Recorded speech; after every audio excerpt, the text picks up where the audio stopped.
శ్రీ పరమజ్యోతి భగవతి భగవాన్ అద్భుతం. ఇది తమిళనాడులోని కోయంబత్తూరుకు చెందిన కలైరసి తమిళరసు అద్భుతం. మేము జూలై 28న శ్రీ అమ్మ దీక్ష దర్శనానికి హాజరు కాబోతున్నాము.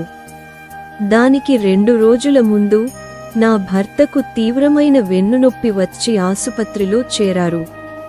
ఆయనకు వెన్నెముకలో స్థానభ్రంశం కలిగింది మరియు MRI స్కాన్లో L3, L4, L5 మరియు S1 స్థానభ్రంశం కనిపించింది. డిస్క్ ప్రోలాప్స్ తన పని స్వభావం కారణంగా సైకిల్ తొక్కడానికి ఎక్కువ గంటలు గడపడం వల్ల కావచ్చునని వైద్యులు పేర్కొన్నారు.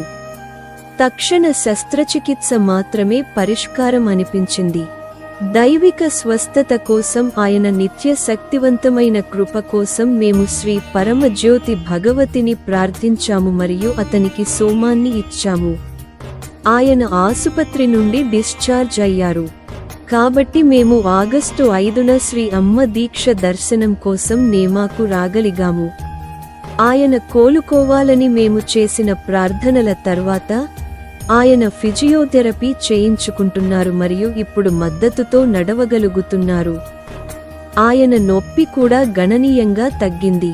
ప్రియమైన శ్రీ పరమజ్యోతి భగవతి భగవాన్, మా కుటుంబంపై మీ అపరిమిత కరుణ మరియు ఆశీర్వాదాలను కురిపించినందుకు చాలా ధన్యవాదాలు.